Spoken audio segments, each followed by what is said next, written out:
Observation à gauche, un gros cétacé. Je le vois d'assez loin. Je pense que c'est un cachalot, donc il est assez loin. Je vais te donner l'angle. Il est à 32. Il n'y a qu'un seul individu. Ce qui m'a permis de le voir, c'est le souffle. Donc tu as un code spécial pour le... Tu vois, tu as la liste des codes ici Q. Donc souffle, c'est 2-3 en fait. Q.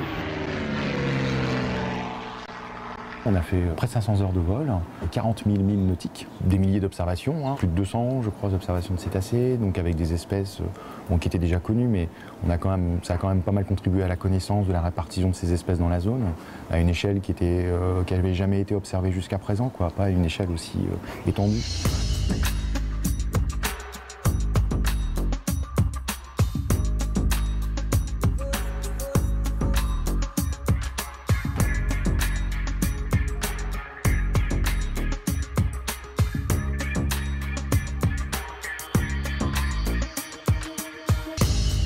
La France, deuxième espace maritime mondial, a une responsabilité particulière en matière de connaissance et protection de l'environnement.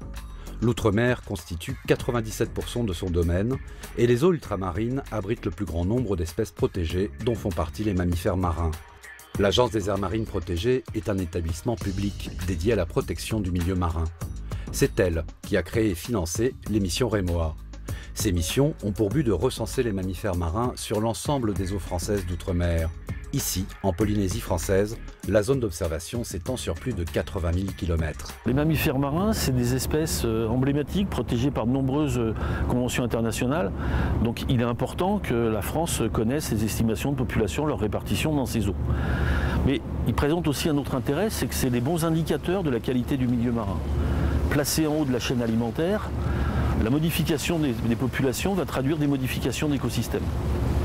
Observer les mammifères marins, c'est une façon d'avoir une idée de l'évolution de l'écosystème sur des zones très vastes et jusqu'ici très peu connues. La nouveauté de Rémoa, c'est plutôt l'ampleur des zones couvertes. Couvrir des zones qui dépassent le 1 million de kilomètres carrés, en bateau, ça va prendre des années. Et donc on n'est pas dans ce que permet une observation aérienne, à savoir une image instantanée, globale, sur une très vaste zone. Première étape, Raiatea.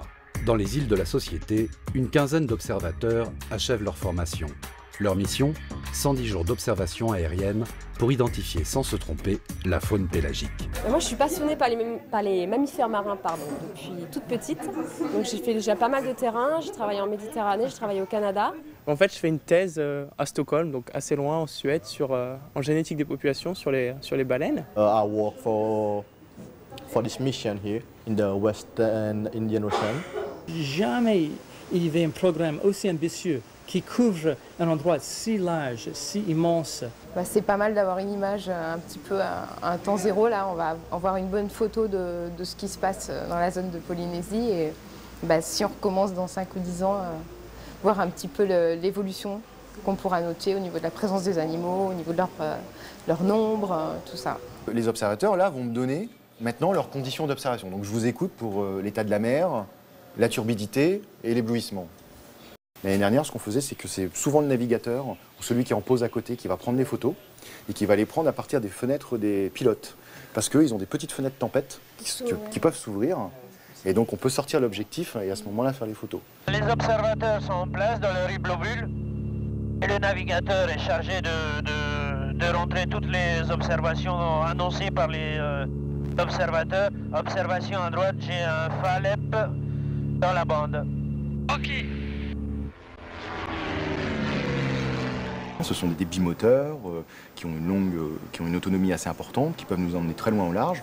Comme on va aussi très loin au large, voilà, le risque zéro n'est pas là, n'existe pas, évidemment, même s'il est très limité, il n'existe pas.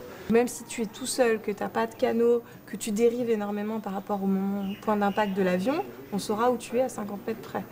Donc voilà, la problématique qu'on a, nous, c'est tu es sûr qu'on viendra te chercher, tu es sûr qu'on saura où tu es, c'est juste que ça va prendre du temps. On va décoller face au nord, c'est là que c'est dégagé. On va descendre directement à 600 pieds, se mettre en effort à 90 nœuds. Et puis cap sur Fatouloukou, on fera un peu d'observation autour du rocher à ce moment-là.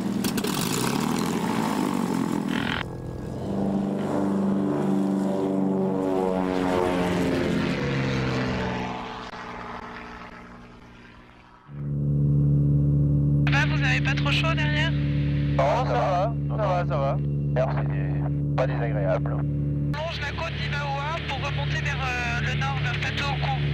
Ok. J'ai 2 GJ en dehors de la bande. Observation à droite 2 fois. J'ai une dizaine de sulsules et une dizaine de nodis 3 fois. Un sulsule dans la bande. Une dizaine de nodis et 2 GJ dans la bande. Ah, on tourne un peu. Ouais, là je mets le cap direct sur le C610 end. D'accord. Ah, ils sont à gauche là. Ouais, on est dessus. Ah, il y en a partout à gauche encore. Oh là là, ouais. Récapture. Ah, wow, génial, j'ai 2, 3, 4. On est en logging, génial. Je te donne un... Oh là là, ça continue. Wouh. En fait, hein. Oh, waouh. Magnifique. Oh là là. Oh là là, c'est énorme. Là, j'ai un petit peu là. Magnifique. Hein. On va refaire un passage. Ok, on va refaire un circle back, Guillaume. On est reparti. Je te donne un angle quand même. Ouais, vas-y, je t'écoute. 61. Ok. Et quelle quantité d'individus? Voilà, moi je dirais une centaine, hein, peut-être plus. Hein. Quel est ton Q, Thierry? Logging en surface. Ils avaient l'air un peu plus agités que tout à l'heure. Je me demande si l'avion laissait pas un peu... D'accord. Ouais, par contre. L'originalité de cette campagne rémois repose sur l'échange permanent que les scientifiques ont instauré avec les populations locales. Dans toutes les îles où ils se sont posés, les équipes avaient à cœur de rencontrer les habitants et les élus afin de partager les premiers résultats. Donc la mission a démarré en janvier par la société, ensuite les Australes, on a couvert l'ensemble des Tuamotu jusqu'au Gambier et se termine aux Marquises. Pour rappel, il y a 3 avions, 3 équipes qui ont été déployées pendant 4 mois. Vous allez voir qu'on a quand même réussi à couvrir pas mal la zone. L'échange avec la population, c'est l'autre visage de cette campagne. Sur l'ensemble de la Polynésie française, près de 2000 élèves ont partagé leurs impressions avec les chercheurs. Emmanuel et Jean-Luc veulent sensibiliser les jeunes Polynésiens à la biodiversité marine et le rôle essentiel que joue la mégafaune. Ouais, et ben on arrive à les voir à 200 mètres d'altitude. C'est une mission scientifique, mais avec un fort enjeu humain. Parce que je ne suis pas dans un volet purement scientifique. Je cherche à acquérir de la connaissance pour qu'il y ait une appropriation par les élus, la population, les décideurs, pour qu'ils gèrent ou qu'ils décident des modes de gestion ou de protection, s'ils le veulent, de leur milieu. Donc, je ne suis pas dans un exercice académique. Là, dès le départ, il doit y avoir un contact avec la population. C'est ici, aux Marquises, malgré une météo exécrable, que les scientifiques ont fait le plus grand nombre d'observations. Avant, plus on allait vers le large, moins on avait d'informations. Une réalité qui est en train de changer. Les observations s'achèvent, la mission rémois est une réussite. Ces jeunes chercheurs en auront pour des mois à analyser toutes ces données. Nous, dans les campagnes rémois, l'espèce cible, c'est quand même les cétacés, c'est ce qui nous intéresse. Il y avait une vingtaine d'espèces qui avaient déjà été signalées en Polynésie. Mais vraiment, c'était des témoignages, etc. Il n'y avait aucune information sur leur abondance, sur leur distribution de la côte vers le large. En plus, les campagnes, on couvre quand même le large, donc là, il n'y avait aucune donnée. Donc là, ça a été un premier état des lieux. Donc en fait, ce qui est intéressant, c'est quand on commence à regarder chacun des secteurs, on voit qu'il y a des différences. Et ça va être intéressant après de mettre en relation les peuplements qui ont été observés dans chacune des zones, les abondances, avec les caractéristiques environnementales de chacun des archipels, caractéristiques océanographiques, et d'essayer de comprendre, ici par exemple aux Marquises, on a à peu près toutes les espèces qu'on a vues dans les autres archipels, aussi bien des grands plongeurs que des delphinidés, etc., en abondance en tout cas en taux d'observation beaucoup plus important. Ça sera la phase après la campagne d'analyse et traitement des données. Toutes les équipes sont épuisées, l'effort a été soutenu, quotidien, éprouvant. À l'heure du bilan, les esprits sont pourtant en éveil. Certains résultats sont tout à fait surprenants. Les résultats, ils montrent quelque chose qui est assez inattendu, c'est-à-dire une variation entre le sud-ouest et le nord-est de la zone, avec un petit nombre d'espèces du côté des Australes par exemple, plutôt des grands plongeurs, des grosses bêtes, c'est-à-dire baleines à bec, cachalot. Et ensuite, quand on va monter vers les Marquises, on va trouver d'abord beaucoup plus d'observations, 5 fois plus d'observations. Un nombre d'espèces qui, de quelques espèces, va passer à 15, ce qui est énorme, enfin beaucoup plus important. Et l'apparition de petits delphinidés qui fréquentent donc aussi la zone côtière. Ces répartitions, qui sont un peu surprenantes pour certaines. Il va falloir comprendre pourquoi les espèces étaient là, comparer les zones entre elles. Et de cet état des lieux, quand on reviendra dans 5 ans, on ne sera plus du tout comme quand on est venu la première fois où nos connaissances étaient très faibles.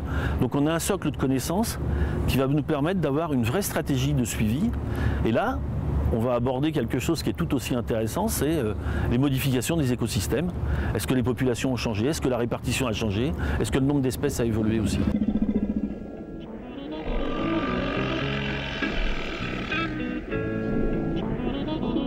Cette campagne Euremoa constitue désormais une véritable base de données scientifiques au service de la gestion de cet espace maritime exceptionnel.